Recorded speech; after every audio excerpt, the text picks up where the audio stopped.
Ngayon ko nga lang pala naranasan na sobrang bilis maubos o ma-sold out ng ating ice coffee. Ngayon ko nga lang din pala naranasan na si Kaka ay nandadakma. Kachak!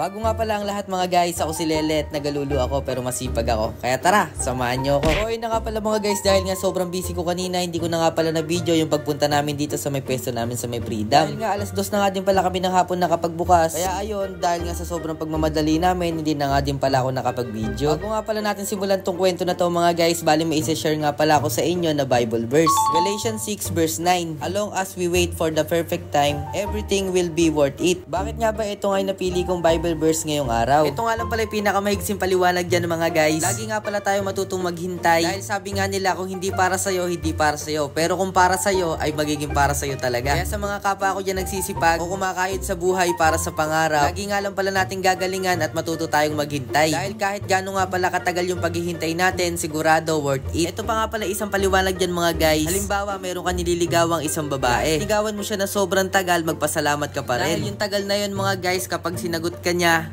ay grabe naman talaga, paldo ka. Kacha! So ayun na nga pala mga guys, balik na nga pala tayo dito sa usapang pagtitinda. Kahit nga pala alas 2 na rin kami ng hapon nakapunta dito sa may pwesto namin sa may Freedom, marami pa rin talaga nagpunta at marami pa rin talagang tumangkilik sa ating ice coffee. Dumating na nga din pala si paring Kenji mga guys, tapos may dala nga pala siya ng sopas, pang merienda ko nga daw. Grabe naman talaga. Kacha! Makalipas nga lang pala ilang minuto na pagdating ni Kenji mga guys, dumating na nga pala si Sian Vlogs. Nga din pala dito sa mga chikiting na to mga guys, dahil nga pala sabi sa akin ng tatay nila, kulit nga daw siya, parang nga lang daw dumaan dito sa may peso sa may Freedom. Shoutout nga din pala dito sa mga chikiting na to, dahil nga pala kanina mga guys, habang nagtitimpla nga pala ako ng kape, sinasabi nila, Kachak! Kachak! Kachak! Bali dito nga pala sa part na to mga guys, yung dinala nga pala ni Kenji na sopas. Siyempre nga pala, hindi nga pala natin palalagpasin yan. Dito mga guys, nakakatuwa nga lang pala dahil kahit nga pala papahapon na mga guys, grabe, sobrang dami pa rin nagpupunta at naghihintuan dito sa may peso namin nila Kuya Abno. Shoutout nga din pala dito sa dalawang chikiting na to, lagi nga daw nila pinanonood yung vlog ko. Grabe naman talaga sa suporta.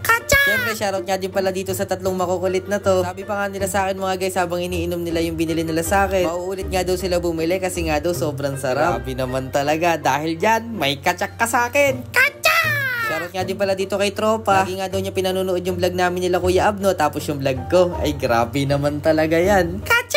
Dito nga pala sa part na to mga guys, dahil naubos na nga pala yung binuro ko na kape kanina, tapos ay na-sold out na nga pala agad. Grabe nga pala, thank you Lord. Maaga nga pala kami magsasara ngayon. Bali nagliligpit na nga pala ako ng mga gamit dyan mga guys, para syempre mamaya isasakay na lang sa motor ni Kuya. Bali big shoutout nga po pala sa lahat ng mga bumili mga guys, sa lahat ng mga followers ko, tapos sa mga commentators, sa mga likers, sa mga sharer. Maraming salamat nga po pala sa inyong suporta. Kaya nga pala mas lalo kong sinisipagan mga guys, dahil nakikita ko nga pala yung mainit yung suporta para sa akin. Hanggang dito na nga lang pala mga guys. Maraming salamat sa panonood. Lagi tatandaan, ako si Lelet, nagalulu ako pero masipag ako. Kaya tara, samahan nyo ako.